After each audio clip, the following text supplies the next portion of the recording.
Welcome dear learners, welcome to সাফল্য academy. সাফল্য একাডেমিতে তোমাদের সকলকে স্বাগত। তো সাফল্য একাডেমি কম্পিটিটিভ চ্যানেলে আজকে আমি যে সাবজেক্টটির ক্লাস শুরু করব সেটি হচ্ছে বায়োলজি। এই বায়োলজির প্রথম যে চ্যাপ্টারটা সেটি হচ্ছে সাইটোলজি বা সেল বায়োলজি। তো চলো শুরু করি। সাইটোলজি।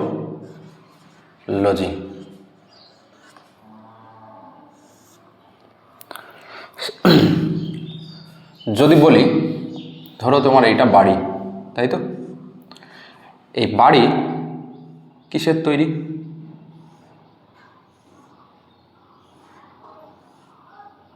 এই বাড়ি হচ্ছে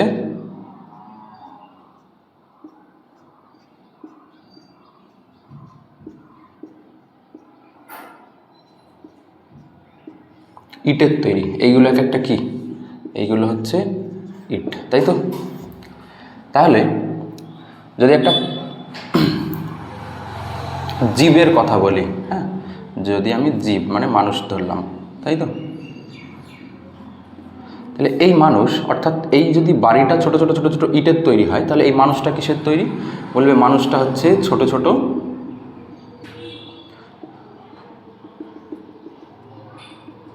কিসের তৈরি? কোষের তৈরি। কিসের তৈরি? কোষের তৈরি। কোষকে ইংরেজিতে বলে সেল। কি বলে? সেল। তাহলে কোনো লিভিং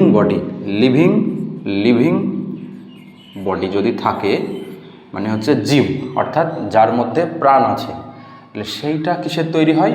কোষের তৈরি হয়। তাহলে কোনো একটা লিভিং বডির, কোনো একটা লিভিং অর্গ্যানিজমের স্মলেস্ট ইউনিট কী হবে? স্মলেস্ট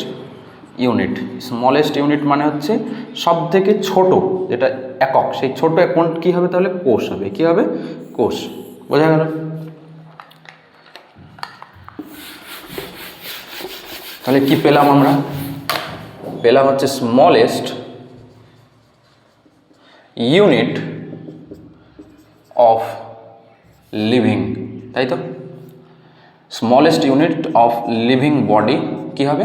সেল বা কোষ। অর্থাৎ কোনো জীবদেহের সব থেকে ক্ষুদ্রতম যে একক, অর্থাৎ যেটা দিয়ে তৈরি, সেটা কি? সেটা হচ্ছে কোষ। বোঝা গেল? তাহলে কোনো জীবদেহ তৈরি হতে প্রথম তো একটা কোষের দরকার, প্রথম একটা কোষ থাকবে। প্রথম যে কোষটা থাকবে সেইটাকে আমরা বলি জাইগোট। কি বলি? প্রথম যে কোষ থাকবে তাকে আমরা কি বলি? জাইগোট। এই জাইগোটটায় জাইগোট মানে কি? First cell. জাইগোট হচ্ছে ফার্স্ট সেল। অর্থাৎ কোনো একটা মানুষ যখন তৈরি হয়, তাহলে মানুষ তো ছোট ছোট ছোট ছোট কোষের তৈরি। তাহলে প্রথম একটা কোষ তৈরি হয়, প্রথম যে কোষটা তৈরি হয় তার নাম হচ্ছে কি? জাইগোট। এবার এই জাইগোট ধীরে ধীরে বিভাজন হতে শুরু করে, সেল ডিভিশন বা কোষ বিভাজন। তাহলে সেল ডিভিশনের মাধ্যমে এই জাইগোট ভাঙতে শুরু করে, তাই তো? তাহলে ছোট ছোট আরও অন্য কোষ তৈরি হয়। তাহলে একটা জাইগোট থেকে অনেকগুলো কোষ তৈরি হয়। বোঝা গেল? তাহলে ফার্স্ট একটা সেল ছিল, সেই সেলটার নাম ছিল জাইগোট। সেই জাইগোট আস্তে আস্তে সেল ডিভিশনের মাধ্যমে অনেকগুলো কোষ তৈরি করে, আর অনেকগুলো কোষ থেকে তৈরি হয় টিস্যু। কি তৈরি হয়? টিস্যু। তাহলে সেল ছিল, অনেকগুলো সেল মিলে কি তৈরি করে? টিস্যু বা কলা বলি আমরা। হলো? মানে অনেকগুলো টিস্যু মিলে কি তৈরি করে? অর্গান তৈরি করে।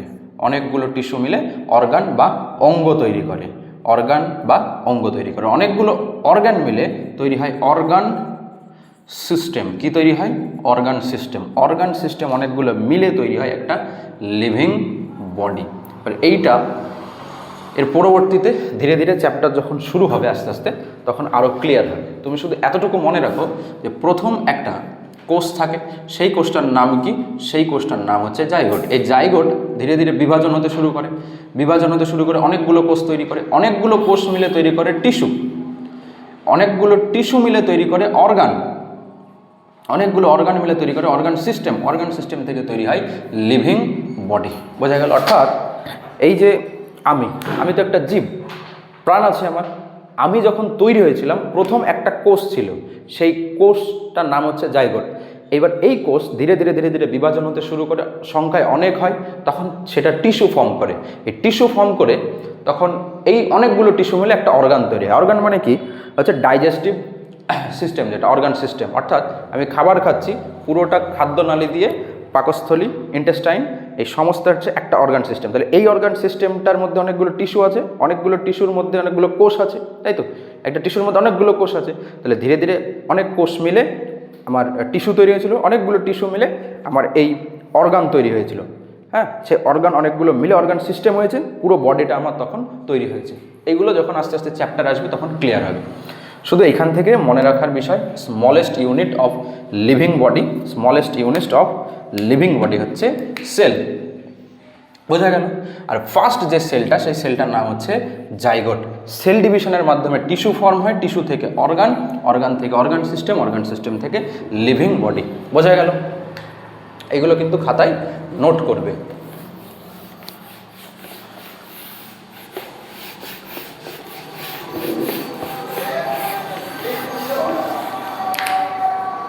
এই যে প্রথম সেল, সেল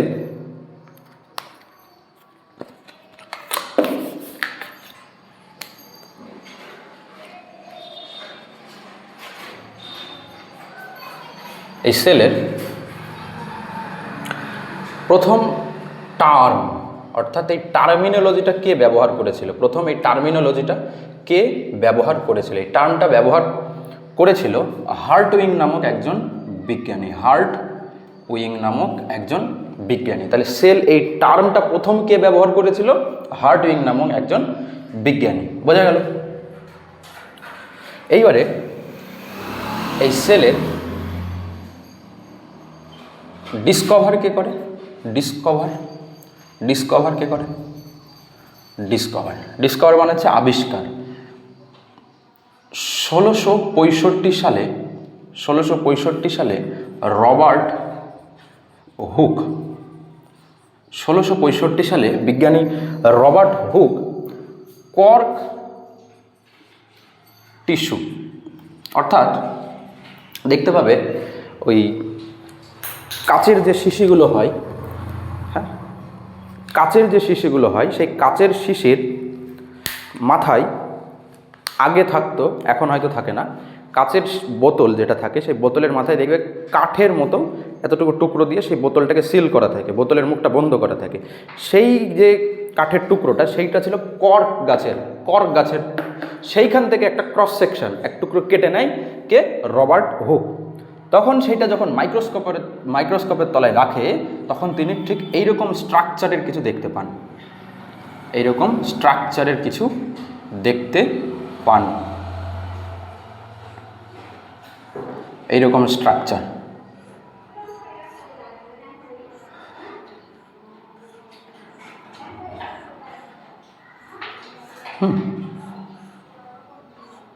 এইরকম স্ট্রাকচার।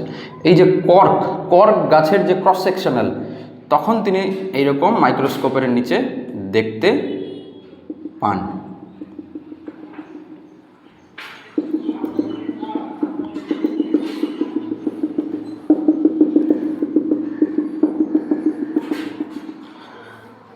তাহলে কি হলো? তাহলে একটা কর্ক গাছের যে ছাল ছিল, সেই ছালটা যখন মাইক্রোস্কোপের তলায় রাখা গেল, তখন দেখা গেল এইরকম একটা স্ট্রাকচার। দেখে মনে হচ্ছে না যে মৌচাকের মতো, তখন এর নাম দেওয়া হলো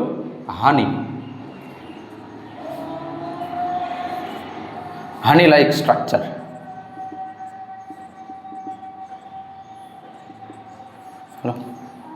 অর্থাৎ মৌচাকের মতো স্ট্রাকচার। আর এর ভেতরে যেগুলো ছিল ছোট ছোট, এইগুলোকে কি বলা হলো? এইগুলোকে বলা হলো সেল। প্রথম ব্যবহার করা হয়েছিল সেলা, ল্যাটিন শব্দ, সেখান থেকে আসে সেল। বোঝা গেল? আর এইটা ছিল ডেড সেল। কি সেল? Dead cell. তাহলে প্রথম 1665 সালে বিজ্ঞানী রবার্ট হুক কর্ক গাছের একটি ছাল, সেই ছালকে তিনি মাইক্রোস্কোপের তলায় রাখলেন এবং ঠিক এরকম হানি লাইক একটা স্ট্রাকচার, হানি হাইব্রিড লাইক একটা স্ট্রাকচার দেখা গেল, এবং এর মধ্যে ছোট ছোট যেগুলো ছিল তার নাম দেওয়া হলো সেলা। সেইখান থেকেই পরে আসে সেল। তাহলে এই যে এই কর্ক গাছের ছালটা তো মৃত ছিল, অর্থাৎ কোষগুলো মৃত, তার জন্য Robert Hooke first dead cell আবিষ্কার করেন 1665, অর্থাৎ 1665 সালে ফার্স্ট রবার্ট হুক আবিষ্কার করে ডেড সেল। বোঝা গেল? তাহলে ডেড সেল এটা ছিল। এইবারে লিভিং সেল কে কবে আবিষ্কার করে? লিভিং সেল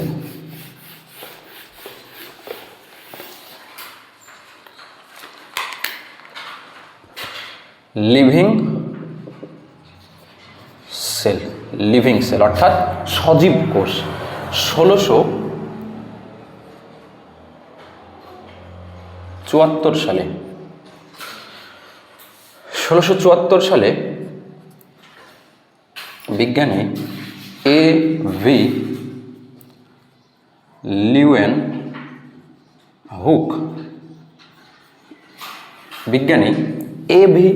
লিউয়েনহুক তার গার্ডেনে অর্থাৎ বাগানে যখন তিনি কাজকর্ম করছিলেন, ঠিক তখন তার এই নখের ভেতরে মাটি ঢুকে যায়। সেই মাটিকে তিনি ল্যাবরেটরিতে নিয়ে এসে যখন পরীক্ষা করেন, তখন তার মধ্যে তিনি ব্যাকটেরিয়া নামক সেল, প্রথম ব্যাকটেরিয়াল সেল অর্থাৎ প্রথম যে ওই মাটির ভেতরে যে সেলগুলো ছিল সেটা হচ্ছে ব্যাকটেরিয়ার সেল। তাহলে ফার্স্ট লিভিং সেল কে আবিষ্কার করে? A.V. লিউয়েনহুক। ব্যাকটেরিয়ার সেল, তাহলে প্রথম সেল যেটা আবিষ্কার হয় লিভিং, সেটা হচ্ছে ব্যাকটেরিয়াল সেল। ব্যাকটেরিয়া কি আমি পরে আসছি, ব্যাকটেরিয়াল সেল। তারপরে হচ্ছে স্পার্ম সেল, RBC, প্রোটোজোয়া, সবগুলোর আবিষ্কারকে A.V. লিউয়েনহুক। অর্থাৎ 1664 সালে আমরা দেখতে পেলাম যে রবার্ট হুক কর্ক গাছের ছাল থেকে ডেড সেল আবিষ্কার করে, এবং 1674 সালে বিজ্ঞানী A.V. লিউয়েনহুক প্রথম ব্যাকটেরিয়ার কোষ আবিষ্কার করেন। তাহলে প্রথম ব্যাকটেরিয়ার কোষকে আবিষ্কার করেন A.V. লিউয়েনহুক, সেটাই ছিল লিভিং সেল অর্থাৎ সজীব কোষ, তার মধ্যে প্রাণের অস্তিত্ব ছিল। ব্যাকটেরিয়াল সেল, তার সঙ্গে সঙ্গে তিনি স্পার্ম সেল, RBC, প্রোটোজোয়ার সেল সব কিছুই কিন্তু তিনি আবিষ্কর্তা। বোঝা গেল? এই A.V. লিউয়েনহুকের একটি বই আছে, সেই বইটার নাম হচ্ছে the secrets of nature. The secrets of nature, এই বইটার লেখককে? বিজ্ঞানী A.V. লিউয়েনহুক। বোঝা গেল? তাহলে the secrets of the nature, এই বইটির লেখককে A.V. লিউয়েনহুক। আর রবার্ট হুকেরও আরও একটা বই আছে, রবার্ট হুকের একটা বইয়ের নাম লিখে রাখতে পারো, সেটা হচ্ছে মাইক্রোগ্রাফিয়া। মাইক্রোগ্রাফিয়া, তাহলে মাইক্রোগ্রাফিয়া বইয়ের লেখককে? Robert Hooke. Are the secrets of the nature বইয়ের লেখককে? A.V. লিউয়েনহুক। বোঝা গেল?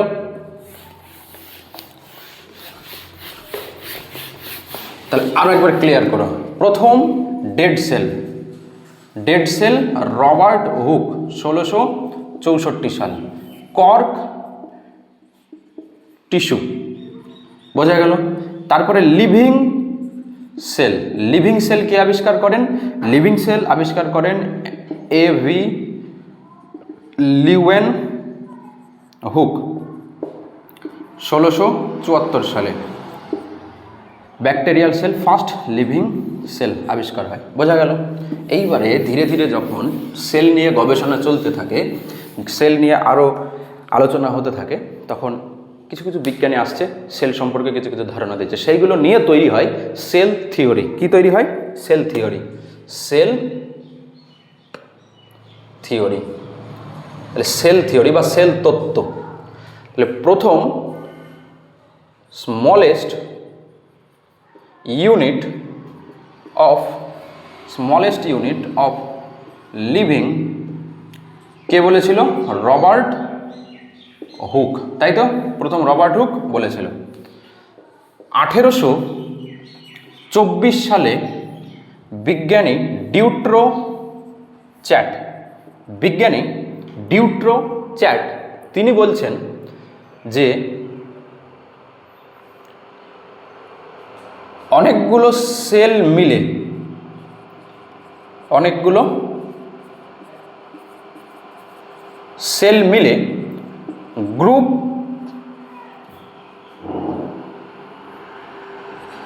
গ্রুপ অফ সেলস মিলে কি তৈরি করে?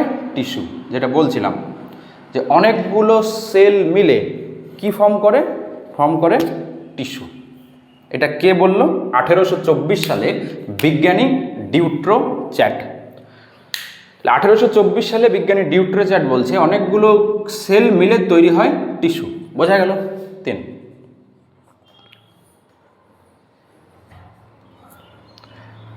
1838 থেকে 1839 সাল দুজন বিজ্ঞানী আসে। বিজ্ঞানী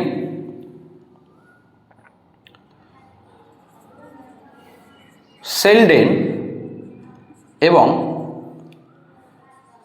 সোয়ান। বিজ্ঞানী সেলডেন এবং সোয়ান, এই দুজন বিজ্ঞানী বলছে যে সমস্ত লিভিং অর্গানিজম বা সমস্ত living body, all the living body বা all the living are made up of cell. আমি লিখছি all the living are made up of cells and product of cells। কি? ভালোভাবে শুনবেন। বিজ্ঞানী রবার্ট হুক প্রথম বলছে যে স্মলেস্ট ইউনিট, অর্থাৎ প্রত্যেকটা জীবদেহের স্মলেস্ট ইউনিট হচ্ছে সেল। ফার্স্ট সময় যত এগোচ্ছে 1824 সালে বিজ্ঞানী ডিউট্রোচ্যাট বলছে ওই যে সেল ছিল সেই সেলগুলো মিলে তৈরি হয় টিস্যু, গ্রুপ অফ সেলস, অনেকগুলো সেল মিলে কি তৈরি হয়? টিস্যু। 1838 থেকে 39 সালে বলছে সেলডেন এবং সোয়ান বলছে সমস্ত লিভিংস বডি সেলের তৈরি এবং এইখানে খুব একটা ইম্পর্টেন্ট, সেটা হচ্ছে প্রোডাক্ট অফ সেলস, অর্থাৎ তারা একমাত্র সেল থেকেই সৃষ্টি। প্রোডাক্ট অফ সেল মানে হচ্ছে তারা সেল থেকেই সৃষ্টি। বোঝা গেল? আর এই জন্যই এদেরকে বলা হয় ফাদার অফ সেল থিওরি। কি বলা হয়? Father of cell theory. বোঝা গেল? 4 নম্বর, 1855 সাল বিজ্ঞানী রাডলফ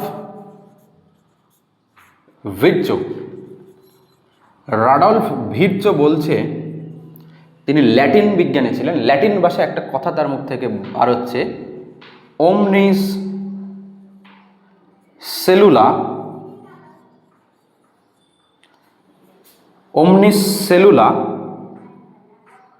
ই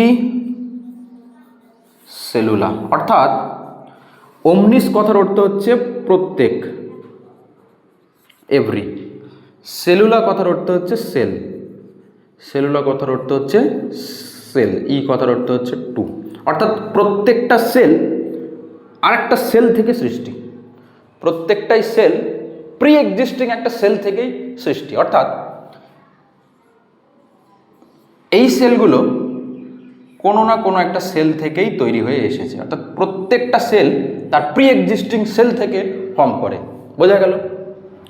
তাহলে পরীক্ষায় দেয় এটা ওমনিস সেলুলা ই সেলুলা, এইটা কে বলেন? কোন বিজ্ঞানী? রাডলফ ভির্চো। বোঝা গেল? এবার পুরোটাকে আমি একটু সামারাইজ করি। প্রথম বিজ্ঞানী রবার্ট হুক বলছে যে smallest unit of any living organism, অর্থাৎ প্রত্যেকটা জীবদেহের ক্ষুদ্রতম একক হচ্ছে কোষ। বোঝা গেল? তারপরে 1824 সালে ডিউট্রোচ্যাট বলছে যে অনেকগুলো সেল মিলে, প্রথমে বললো সেল, অনেকগুলো সেল মিলে তৈরি হয় টিস্যু। বোঝা গেল? 1838 থেকে 39 দিকে সেলডেন এবং সোয়ান দুজনে বলছে যে প্রত্যেকটা লিভিং বডি সেলের তৈরি এবং প্রোডাক্ট অফ সেল, অর্থাৎ সেল থেকেই তারা সৃষ্টি একমাত্র। বোঝা গেল? এবং 1855 সালে বিজ্ঞানী রাডলফ ভির্চো তিনি বলছেন যে ওমনিস সেলুলা ই সেলুলা, অর্থাৎ প্রি এক্সিস্টিং সেল থেকেই সেলের সৃষ্টি হয়। বোঝা গেল? আর এই পুরো সেল থিওরির ফাদার বলা হয় সেলডেন অ্যান্ড সোয়ান, অর্থাৎ এই যে প্রোডাক্ট অফ সেল, অর্থাৎ সেল থেকেই তাদের সৃষ্টি, এইটা বোঝাচ্ছে। বোঝা গেল সেল থিওরি? তাহলে সেল থিওরি ক্লিয়ার। আমি এগুলো রিভিশন করানোর জন্য করাচ্ছি। এইটা হচ্ছে মেন নোটস। বোঝা গেল? Cell theory.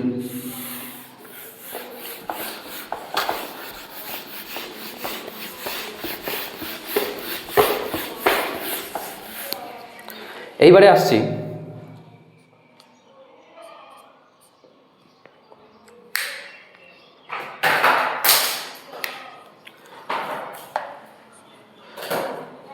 লার্জেস্ট, স্মলেস্টটা বলি প্রথমে, স্মলেস্ট সেল ইন ইউনিভার্স। অর্থাৎ এই সেল তো ছোট বড় হতে পারে, তাহলে সব থেকে ছোট স্মলেস্ট সেল এই বিশ্ব ব্রহ্মাণ্ডে অর্থাৎ ইউনিভার্সে সব থেকে ছোট সেল কি? তো বলছে সেটা হচ্ছে একটা ব্যাকটেরিয়ার সেল। কি সেল? একটা ব্যাকটেরিয়ার সেল। বলছে কোন ব্যাকটেরিয়া, কোন এমন ব্যাকটেরিয়া আছে যে যার সেল গোটা বিশ্ব ব্রহ্মাণ্ডে, পৃথিবী না, গোটা বিশ্বে, ইউনিভার্সে, মহাবিশ্ব, বোঝা গেল? গোটা মহাবিশ্ব, ইউনিভার্স মানে হচ্ছে মহাবিশ্ব। কি সেই সেল? না বলছে মাইকোপ্লাজমা। মাইকোপ্লাজমা হচ্ছে একটা ব্যাকটেরিয়া, সেই ব্যাকটেরিয়ার সেল গোটা বিশ্ব ব্রহ্মাণ্ডে সব থেকে ছোট। বোঝা গেল? বলছে এর না আর একটা নাম আছে। কি নাম? PPLO। এই কথার অর্থ কি? বলছে মাইকোপ্লাজমা হচ্ছে এই এমন একটা ব্যাকটেরিয়া যে ব্যাকটেরিয়ার সেল গোটা বিশ্ব ব্রহ্মাণ্ডে সব থেকে ছোট। Smallest cell in universe is mycoplasma. Okay, বলছে এর আর একটা নাম আছে PPLO। কেন এই PPLO নাম? আগে PPLOর ফুল ফর্ম জানি। Pleuro pneumonia like organism. কথার অর্থ কি? বলছে নিউমোনিয়া যে জীবাণু সৃষ্টি করে, নিউমোনিয়া হচ্ছে একটা রোগ, ফুসফুসের জল জমা। বোঝা গেল? ফুসফুসের চারিদিকে যে পর্দাটা থাকে তার নাম কি? তার নাম হচ্ছে প্লুরা। এই যে প্লুরা, ওই প্লুরার চারপাশে জল জমে, সেজন্য নিউমোনিয়া রোগ হয়। তো প্লিউরো নিউমোনিয়া অর্থাৎ ওই নিউমোনিয়া রোগ সৃষ্টি করার জন্য যে জীবাণুটা দায়ী ছিল সেই জীবাণুর মতো এরোসেল। বোঝা গেল? প্লিউরো নিউমোনিয়া লাইক মতো অর্গানিজম অর্থাৎ ওই নিউমোনিয়া রোগ সৃষ্টিকারী জীবাণুর যে কোষ তার সমতুল্য, এই কোষটা সেই রকম মাইকোপ্লাজমা। তার জন্য এর আর একটা নাম কি হলো? তার জন্য এর নাম হলো PPLO বা প্লিউরো নিউমোনিয়া লাইক অর্গানিজম। বোঝা গেল? এর আরও একটা নাম আছে। নামটা কি? নামটা হচ্ছে MLO অর্থাৎ মলিকিউল লাইক অর্গানিজম। মানে হচ্ছে একটা মলিকিউল মানে একটা অণুকে কীরকমভাবে দেখা, এইরকম, ঠিক এইরকমই হচ্ছে মাইকোপ্লাজমার কোষ। বোঝা গেল? Molecule like organism. আরও একটা নাম আছে, কি বলতো? জোকার বলে একে। কেন জোকার বলে? বলছে এই মাইকোপ্লাজমা যদি এই সেলটা হয় smallest cell in the universe, এই সেলের চারপাশে একটা ওয়াল থাকে, একটা বাড়ির যেমন ওয়াল থাকে চারপাশে বাউন্ডারি, ঠিক ওয়াল থাকে, এটাকে আমরা বলি সেল ওয়াল। কোন একটা সেলের চারিদিকে যখন এরকম একটা ওয়াল থাকে তখন বলি সেল ওয়াল। কিন্তু এই মাইকোপ্লাজমার সেল ওয়াল নেই, তার জন্য এ সবসময় তার আকার আকৃতি, শেপ অ্যান্ড সাইজ চেঞ্জ করতে থাকে। অর্থাৎ একটা জোকার যেমন তার বিভিন্ন পারফরমেন্সে বিভিন্ন রূপ ধারণ করে, ঠিক সেই রকম এই মাইকোপ্লাজমা তার রূপ চেঞ্জ করতে থাকে ফর সেল ওয়াল না থাকার জন্য। বোঝা গেল? তার জন্য কি বলছি আমরা? জোকার। বোঝা গেল? তাহলে স্মলেস্ট সেল ইন ইউনিভার্স। বোঝা গেল? তাহলে পরীক্ষা যদি দেয় যে এই বিশ্ব ব্রহ্মাণ্ডে সব থেকে ছোট কোষটির নাম কি, তখন কি বলবে? তখন বলবে যে ছোট কোষ, একটা ব্যাকটেরিয়ার কোষ ছোট কোষ। কোন ব্যাকটেরিয়া? না মাইকোপ্লাজমা। মাইকোপ্লাজমা হচ্ছে এমন একটা ব্যাকটেরিয়া যার কোষ সব থেকে বিশ্ব ব্রহ্মাণ্ডে ছোট। বলছে এর তিনটে নাম পেলে, PPLO, MLO, joker. PPLO pleuro pneumonia like organism অর্থাৎ নিউমোনিয়া রোগ সৃষ্টিকারী যে ব্যাকটেরিয়া, সেই ব্যাকটেরিয়ার জীবাণুর সঙ্গে এর সাদৃশ্য আছে। এবং হচ্ছে MLO অর্থাৎ একটা মলিকিউল, একটা অণুর স্ট্রাকচারের মধ্যে এর সেল, মলিকুল লাইক অর্গানিজম। আর একটা হচ্ছে জোকার, সেল ওয়াল না থাকার জন্য তার শেপ এবং সাইজ সবসময় চেঞ্জ হতে থাকে। বোঝা গেল? এইবারে আসছে আমি, এটা স্মলেস্ট হলো, এবারে হচ্ছে লার্জেস্ট। আচ্ছা, এইটা এই মাইকোপ্লাজমার সাইজ, এই কোষের সাইজ 1 মাইক্রোমিটারের থেকেও কম। 1 মাইক্রোমিটারের থেকেও কম। বোঝা গেল? এবারে আসছে আমি largest cell in universe. Largest cell in universe, largest cell in universe কি বলছে? সব থেকে বৃহত্তম যে বড় যে সেলটা ইউনিভার্সের মধ্যে সেটা হচ্ছে উট পাখি ডিম, অস্ট্রিচ এগ। বোঝা গেল? Size 130 mm to 170 mm। তাহলে সব থেকে স্মলেস্ট সেল হচ্ছে মাইক্রোপ্লাজমা সেল, সব থেকে বৃহত্তর বা লার্জেস্ট যে সেল সেটা হচ্ছে অস্ট্রিচ এগ বা উট পাখির ডিমের যে কোষ, সেই কোষটা হচ্ছে পৃথিবীর বা পৃথিবীর না, ইউনিভার্স অর্থাৎ বিশ্বব্রহ্মাণ্ডের সব থেকে লার্জেস্ট সেল। বোঝা গেল? Largest cell. তাহলে স্মলেস্ট সেল, লার্জেস্ট সেল কোথায়? ইউনিভার্সে। কোথায়? ইউনিভার্সে। এইবারে আমরা হিউম্যান বডির ক্ষেত্রে দেখব। বোঝা গেল? Human body. এবার আমি ইরেজ করলাম।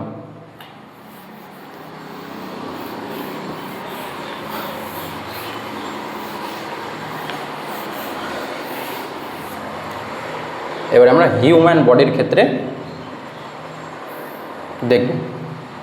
হিউম্যান বডি, হিউম্যান বডির ক্ষেত্রে লংগেস্ট সেল, আচ্ছা আগে লার্জেস্টটাই বলি। লার্জেস্ট সেল, লার্জেস্ট মানে কি? লার্জেস্ট মানে হচ্ছে আকারে বড়। লার্জেস্ট মানে আকারে বড়। তাহলে হিউম্যান বডির মধ্যে এমন কোন সেল আছে যেটা সব থেকে আকারে বড়? না বলছে ফিমেল ওভাম, অর্থাৎ ডিম্বাণু, মহিলাদের ডিম্বাণুর যে সেল, সেই সেলটা হচ্ছে লার্জেস্ট সেল, সব থেকে বড় সেল। স্মলেস্ট সেল কোনটা? স্মলেস্ট সেল হচ্ছে ছেলেদের যে স্পার্ম সেল থাকে, স্পার্ম সেল, সেই স্পার্ম সেল হচ্ছে সব থেকে স্মলেস্ট সেল। বোঝা গেল? তাহলে হিউম্যান বডিতে সব থেকে লার্জেস্ট সেল কোনটা? সব থেকে লার্জেস্ট সেল হচ্ছে ফিমেল ওভাম, স্মলেস্ট সেল হচ্ছে স্পার্ম সেল। বোঝা গেল? এইবার একটা আসছে লংগেস্ট সেল। লংগেস্ট সেল মানে কি? লংগেস্ট সেল আর লার্জেস্ট সেলের মধ্যে পার্থক্য কি?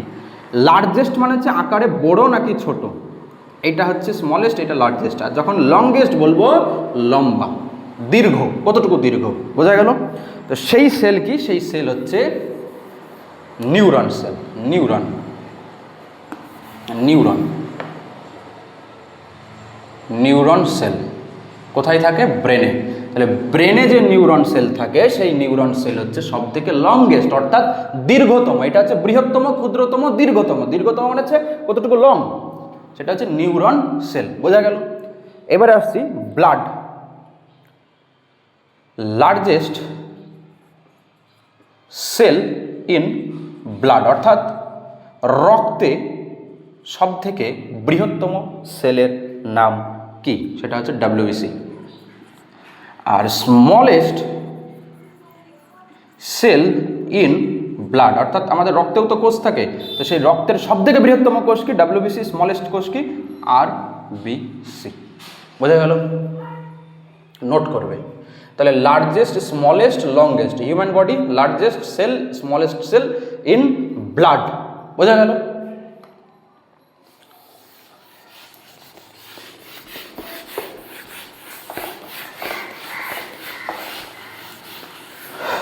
এইবারে আমরা আসবো types of cell. Types of cell মানে সেল কত প্রকারের বা কত ধরনের। বলছে সেল হচ্ছে দুই ধরনের। সেল হচ্ছে দুই ধরনের। কি কি? একটা হচ্ছে প্রোক্যারিওটিক সেল, প্রোক্যারিওটিক সেল। আর একটা হচ্ছে ইউক্যারিওটিক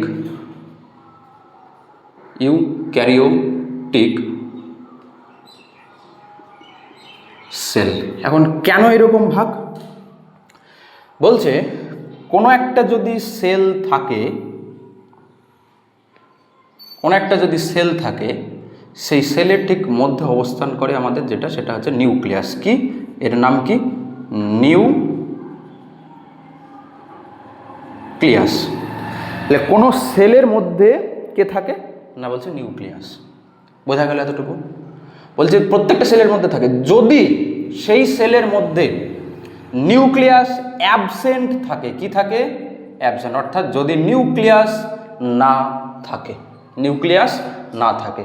বলছে যদি থাকে, বলছে নিউক্লিয়াস যদি থাকে আর সেই নিউক্লিয়াসটা যদি ইমম্যাচিওর হয়, ইমম্যাচিওর অর্থাৎ সুসংগঠিত নয়। প্রো কথার অর্থ হচ্ছে প্রিমিটিভ অর্থাৎ পুরনো। বোঝা গেল? তাহলে কোনো একটা সেল যদি থাকে, সেই সেলের মধ্যে নিউক্লিয়াস থাকে, সেল যদি থাকে তার মধ্যে নিউক্লিয়াস থাকে। বলতে যদি নিউক্লিয়াস না থাকে, নিউক্লিয়াস অ্যাবসেন্ট মানে কি? নিউক্লিয়াস নাই।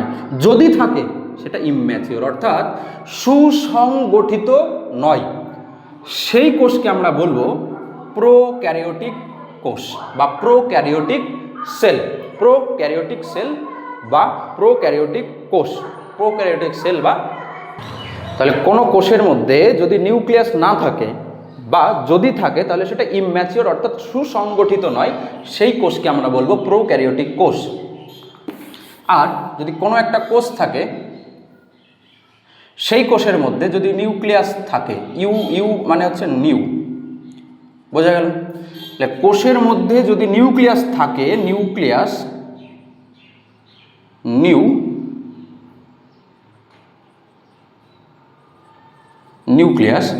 এই নিউক্লিয়াস যদি প্রেজেন্ট থাকে আর সেটা ম্যাচিওর হবে অবশ্যই, তাই তো? ম্যাচিওর হবে, সেই কোষকে আমরা কি বলবো? ইউক্যারিওটিক কোষ। তাহলে কোনো একটা কোষ আছে, বলো এই কোষটা প্রোক্যারিওটিক নাকি ইউক্যারিওটিক? তুমি বলবে নিউক্লিয়াস নাই, নিউক্লিয়াস তো নাই, তাহলে প্রোক্যারিওটিক। যদি নিউক্লিয়াস থাকে, আগে দেখবে যদি নিউক্লিয়াস থাকে, সেটা যদি নিউক্লিয়াসটা ইমম্যাচিওর তাহলে যাবে প্রোক্যারিওটিক। যদি ম্যাচিওর হয়, সুসংগঠিত হয়, নতুন হয়, তবে যাবে কিসে? ইউক্যারিওটিকে। বোঝা গেল?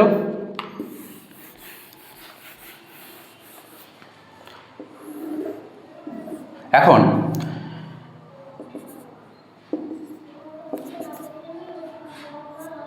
সেল তো আছে, সেলের মধ্যে নিউক্লিয়াস তো আছে, নিউক্লিয়াসের চারিদিকে না একটা মেমব্রেন থাকে, একটা পর্দা থাকে। সেই পর্দাটাকে বলা হয় নিউক্লিয়ার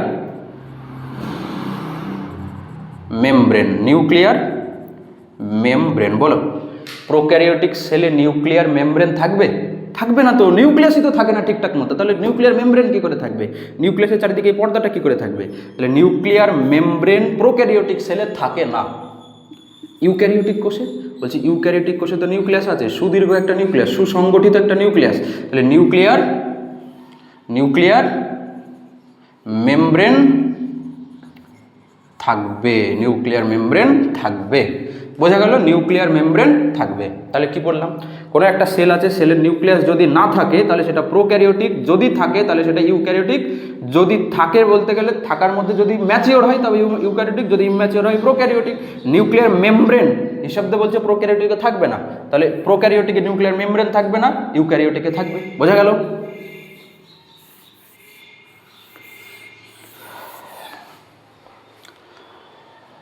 দুটো হলো, এবারে 3 নম্বর দেখো।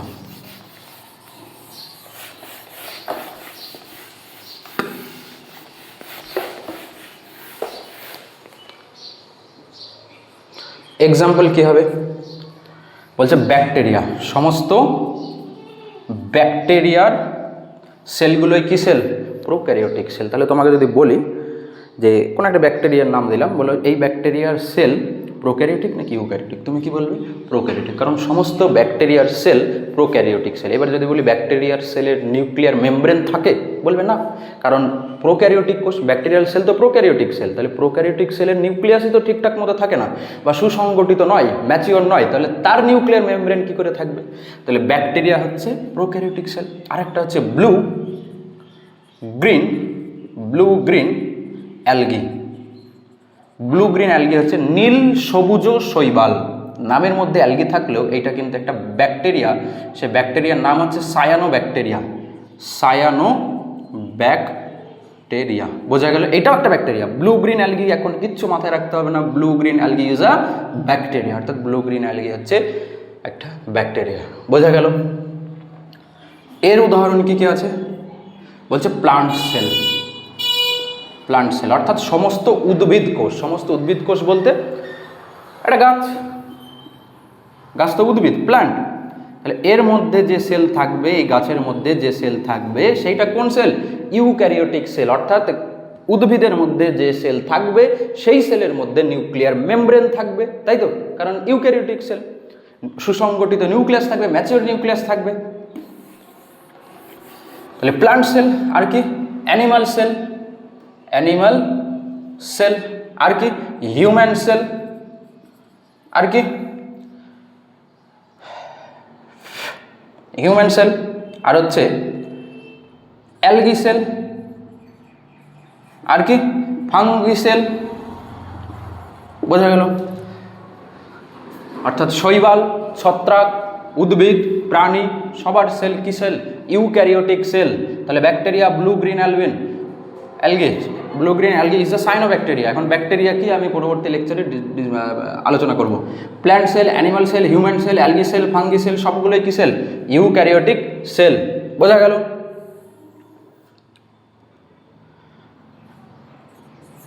বলছে এই যদি একটা সেল হয়, এর চারিদিকে একটা প্রাচীর থাকবে, তাই তো? এটাকে আমরা বলি সেল ওয়াল। কি বলি? Cell wall. তাহলে কোশ্চেন এখন, প্রোক্যারিওটিক কোষের যে সেলগুলো থাকে, প্রোক্যারিওটিক যে সেলগুলো থাকে তার চারপাশে কি সেল ওয়াল আছে? বলছে হ্যাঁ, সেল ওয়াল আছে।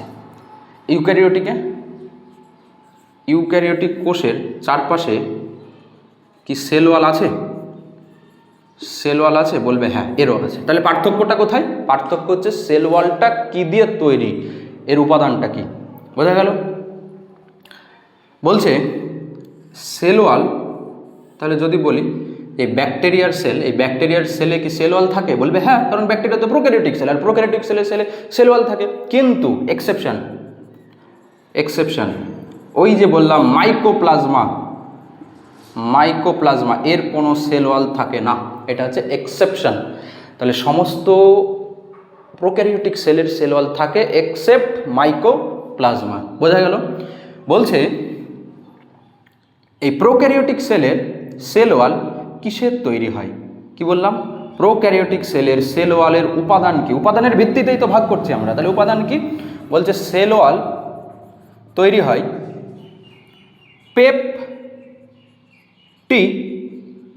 পেপটিডো গ্লাইকান।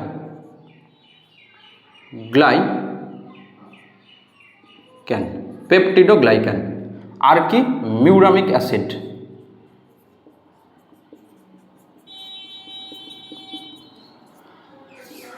অর্থাৎ এই সেলের এই যে সেল ওয়ালটা কি দিয়ে তৈরি? প্রোক্যারিওটিক সেলে পেপটিডোগ্লাইকান এবং মিউরামিক অ্যাসিড। বোঝা গেল? আর আচ্ছা, যদি কোয়েশ্চেন করি যে বলো মাইকোপ্লাজমার সেল ওয়াল কিসের তৈরি? বলো, উত্তর দাও। মাইকোপ্লাজমার সেল ওয়াল কিসের তৈরি? ভেবে বলো তো। মাইকোপ্লাজমা তো সেল ওয়ালই থাকে না, এটাই তো কোয়েশ্চেন। মাইকোপ্লাজমার কোনো সেল ওয়ালই থাকে না, তাহলে সেল ওয়াল হবে কিসের তৈরি হবে, তাই না? এইবারে প্ল্যান্ট সেল, যদি প্ল্যান্ট সেলের কথা বলি, প্ল্যান্ট সেল, সেই প্ল্যান্ট সেলের সেল ওয়াল কিসের তৈরি? প্ল্যান্ট সেলের সেল ওয়াল হচ্ছে সেলুলোজের তৈরি। অর্থাৎ একটা উদ্ভিদ কোষ যদি থাকে, সেই উদ্ভিদ কোষের এই কোষ যে সেল ওয়াল, সেই সেল ওয়াল কিসের তৈরি হবে? সেলুলোজ। কিসের? সেলুলোজ, তার সঙ্গে হেমিসেলুলোজ।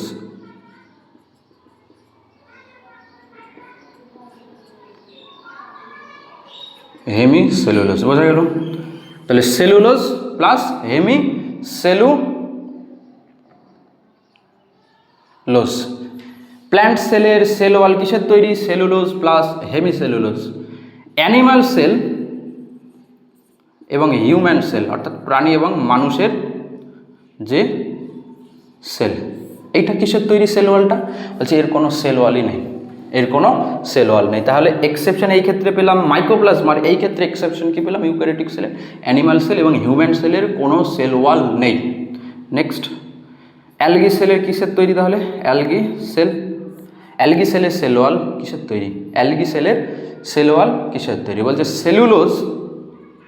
সেলুলোজ তার সঙ্গে calcium carbonate, cellulose calcium carbonate তার সঙ্গে গ্যালাকটোন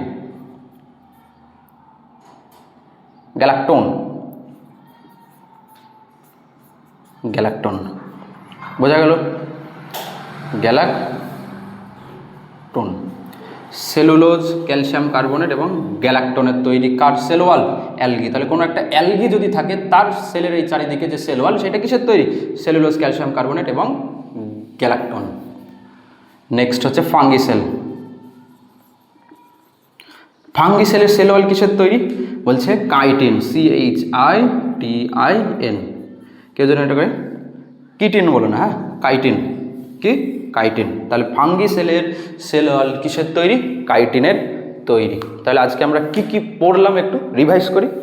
প্রথম আমরা পড়লাম সেলের discover, 1665 Robert Hooke, dead cell. তারপরে আমরা কি পড়লাম? Living sell, A.V. লিওয়েনহুক, 1674 সাল। তারপরে আমরা পড়লাম সেল থিওরি, একে একে সেল থিওরি পড়লাম। ফাদার অফ সেল থিওরি হচ্ছে সেলডেন অ্যান্ড সোয়ান, 1838 থেকে 1839। তারপর আমরা পড়লাম largest cell in universe, smallest cell in universe, human বডিতে largest cell, smallest cell, longest cell. তারপরে largest cell, smallest cell in blood পড়লাম, তাই তো? তারপরে আমরা বললাম types of cell, prokaryotic, eukaryotic. যেটা পুরনো সেল বা সুসংগঠিত নয়, নিউক্লিয়াসে থাকে না, তাদেরকে আমরা প্রোক্যারিওটিক। যেটা নতুন সেল, সুসংগঠিত, ম্যাচিওর সেল, সেই সেলের নিউক্লিয়াস যদি থাকে তাহলে সেটাকে আমরা বলছি ইউক্যারিওটিক সেল। তারপরে আমরা কি পড়লাম?